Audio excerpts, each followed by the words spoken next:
Tourism के बाद जो आपने रखे हैं, तो आप भी जानते हैं, मैं भी जानता हूँ कि लोगों का सुरक्षा सब लोग चाहते हैं।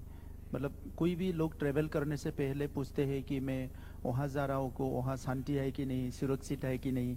तो बोडोलैंड में शांति आना सारे ही साल हुआ है, और अभी भी बहुत लोग को बोडोलैंड के नाम से ही डर है।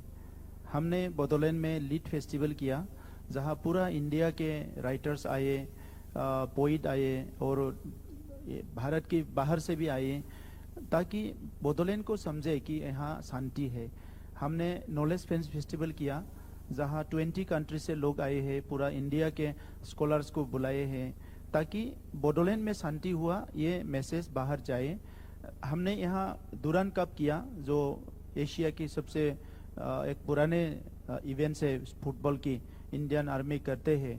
तो 132nd एंड 133rd जो football Durand cup tournament Kokrajhar में रखा, ताकि लोग यहाँ आए देखे। तो ऐसा बहुत कोशिश हम लोग कर रहे हैं। उसके जरिए अभी टूरिज्म का फुटफॉल थोड़ा बढ़ गया है।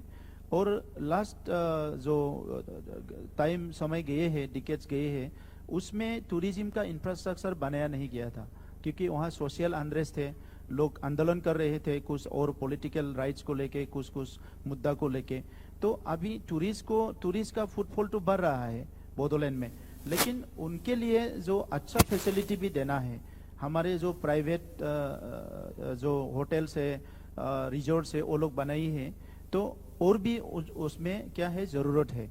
तो इसलिए हम लोग उसको ऑर्गेनाइज कर रहा है, पूरा टूरिज्म का प्लानिंग हो रहा है। 260 करोड़ हम लोग टूरिज्म में लगाने वाले हैं, इंफ्रास्ट्रक्चर डेवलपमेंट के लिए।